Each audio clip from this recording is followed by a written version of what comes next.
right, guys, so I have already chopped the yellow pepper, orange pepper, and red pepper, and my green pepper went bad, so I just tossed that one. Not tossed it, but I gave it to the bird. I just placed it outside in the feeder. Maybe a bird will eat it or whatever. And I also have 2 chopped yellow onions here. So the peppers are on the bottom, and that's what I'm going to use for my pepper steak.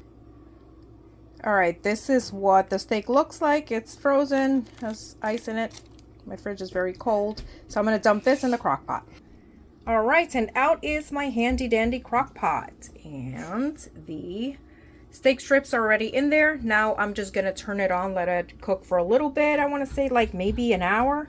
Then I'm going to go ahead and put the chopped peppers and onions in there. But for now, I'm just going to add a little bit of salt and a little bit of pepper and just let it cook for a bit. Just fair to mention that for this first step, I'm just going to set it to high, and then I'll come back and lower that. All right, guys, I have out my handy dandy crock pot set to high, and my pepper strips already in there for the pepper steak. I already put salt, pepper. You do that to taste, right? Whatever works for you. So I keep it low on the sodium. So salt, pepper. I'm going to add a little bit of garlic, granulated garlic, the Costco brand, because I don't have fresh garlic, unfortunately. I forgot to buy that. And I'm just going to add a little tiny bit, just a dash of oregano. And as you can see over here, I already cut... already diced, the peppers, or sliced the peppers. Have yellow, orange, and red, and 2 yellow onions in here. And that's what's going to go in the crock pot. We like onions, and so that's part of that recipe. I wanted to let you guys know that for this recipe, it's going to be 2 cans of tomato sauce. Might go with 1. I want to see what the sauce is going to look like. I love a lot of sauce in my pepper steak because we like to use the sauce for other things, not just for the meal that we're eating with the pepper steak.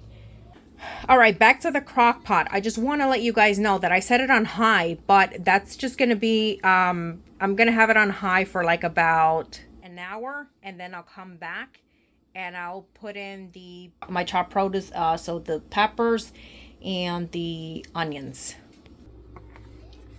To go with our dinner tonight, I am making banana, oh my gosh, what do you call this? Banana pudding. Unfortunately, we can't have the wafers, so it's just going to be banana cream with bananas inside, and yeah. All right, so to this mixture, we're going to add 2.5, well, I already did, but it takes 2.5 cups of cold milk. Wafers we're excluding, and then it says 3 bananas and 1 tub of Cool Whip. That's not going to happen, but we're definitely going to go ahead and add some bananas in here, maybe 1 or 2, and I'm going to whisk this.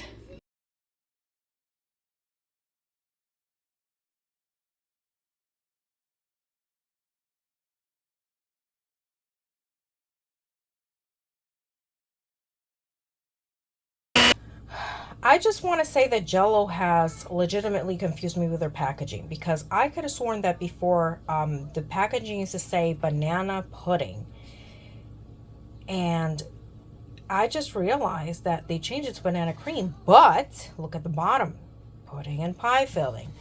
Here, pudding. Anyway, these are the ingredients that you need and what you need to do. So not cool, Jell-O. Not cool. You're going crazy looking at this. Like, hold on a second. Is this like for something else? Whatever. By the way, see expiration date there? Usually is best by, not expiration. So that's something to keep in mind. I keep these things in a cool place. So if it's like, I don't know, like August, September, or something like that, I'd be, a little bit skeptical, just because this probably has some milk in it or dairy product. Maybe not. But anyway, so yeah, that's that on the Jell-O. I'm going to stop ranting about the Jell-O. But Dates are, I'll just try it. And if it doesn't taste right, then garbage it goes. But I'm not going to toss a perfectly good box of Jello or any ingredients because it's like 4 weeks past like the best buy. I mean, I'm not telling you to do it, but that's what I do. I don't waste food. We don't waste, we're not wasteful. So this is what we have. This is what we use. We're going to try it. I just tried it. It tastes fresh. Really good. So, yep. All right, that's what the pudding looks like. And it says to stir for 2 minutes. And I did. Look at that. So, I'm going to put this in I'm going to chop up some bananas, put them in here, mix them up. And then I'm going to place it in an airtight container. All right, so I just added one banana and thinly sliced, and I'm just gonna fold this in. Obviously, I cannot do it with one hand, so I'll bring you back when I am done. All right, bananas have been folded in, and I bet you can't find any. Well, yes, you can, but whatever. You can't really tell they're in there. So yeah, that's how you make these Jello puddings, and if you never made one before, and they're just easy to go to desserts. Just grab a little cup or something and you just serve yourself like a scoop or so and just have that after dinner. Whoa, I forgot to tell you guys. So for this amazingly delicious pepper steak that we're having today, we're gonna have it with rice and avocados. So yeah. And I may also add potatoes. Not sure yet. Well, I'll think about it. One tip. I laid down paper, like butcher's paper or parchment paper. Not parchment paper because it's expensive, but butcher paper. This I got at Costco, a whole roll. I don't even know how many feet. Like, must be like 1,000 feet or something. It's a huge roll. So I just lay it down like when I'm cooking, just to, for spills. It's easy cleanup. So yeah, just wanted to show you guys. All right, so I realized I didn't have any tomato sauce, and so I'm gonna have to open this ginormous number 10 can, which is about 105 ounces of tomato sauce, and put them in Ziplocs, freeze them, and then use about 1 to 2 cups. It depends, like 1 to 2 cups of tomato sauce in the pepper steak. So here we go. All right, so the easiest way to get the tomato sauce in is using a glass jar. I have a 24-ounce glass jar here, Ziploc, handy dandy funnel, and then I just pour the sauce in there about 3/4 of the way, just to, because it freezes and all that. You don't want it to pop. And then I have quart bags that I'm going to be using. And I also have the sandwich bags that I'll be filling up, because sometimes it depends what I'm going to be using them for. So I'll just bring them out from the freezer. And if I'm just going to be cooking just a bit, then I'll just take out one of the sandwich bags. Again, I'm only filling them up about 3/4 of the way. And then that way I can just, thaw it overnight or just take it from the freezer and dump it in my food. So I'll show you. All right, there you go, 3/4 full, and then the rest are just going to be sandwich bags. And there is the sandwich bag, so that's half full. This one's 3/4 full. Now, what I do want to tell you is, just a disclosure, the 1/4 gallon, I only fill it up about halfway before I pull it out, because this is a regular mouth jar. Now, if you have a wide mouth jar, you may be able to get away with filling it up. And then you grab it by here, right at the middle, you grab it and you pull it up. And what happens when you pull it up, obviously, from the regular jar, is that everything's going to start squeezing up. So you just want to be careful. Again, don't fill it up more than halfway. And then you just pull it out and finish filling it up without the jar. So you're able to like hold the can, with your arm, hug it up a little bit, and then just like tilt it while you're holding that bag with your other hand, and finish filling this up. So this I would just lay flat in my freezer and right below the bottom shelf, and it'll freeze for I don't even know, months and months. These are probably used, so I'll take this down and just like probably use half and half. Yeah, that's how I preserve my tomato sauce and how I use it.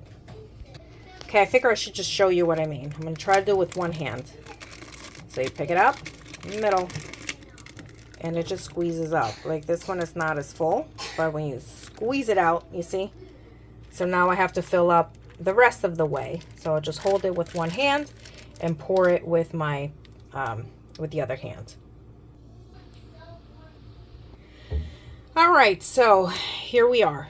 I managed to squeeze out 1, 2, 3, 4, 5, 6 of the sandwich bags. Now remember, these are only half full, and maybe let's take a look. Yeah, they're half full, and then the quart bags. This one is 3/4 filled. And so I got one of those and 6 of the sandwich bags. Now here I just put the leftover, and that's what I'm going to use later for the pepper steak. So it's about, I want to say there's a cup and maybe 1/4 of sauce there. So that's exactly what I'm going to use. Now I'm just going to go ahead and clean my sink once again and move on to the pepper steak. The steak has been in the slow cooker for about an hour now. So I just want to move on with the process. And now I'm going to dump my onions and peppers in there. And then later on in a little bit, I'm just going to put in the sauce. All right, so this is what my freezer currently looks like. The big quart bag is back there. And then I have 1, 2, 3 of the sandwich bags and 1, 2, 3 sandwich bags. So these are going to lay flat here, and they're just going to become sort of like blankets, and that way I can just put them wherever I need to in my freezer. And that's what I like to do. It smells amazing. All right, and as promised, in everything goes. And I'm going to stir it up a little bit. All right, I stirred everything up, and that's what it looks like. Now I'm gonna cover this for like 2 hours and then pour the sauce in it and then let that cook for forever. All right, so it's been an hour, and this is what it looks like. Woo! So I'm gonna go ahead at this point and add the tomato sauce, and I'm also gonna stir it up a little bit. All right, just before I cover it, I just wanted to show you, I went ahead and I added the tomato sauce. Now we're just gonna put the lid on and just leave it there for like another hour or so. It is now 5:05, and we have been cooking since, I want to say like 3 o'clock or just a little bit before 3. So the fact that we're at this point so soon is not bad at all.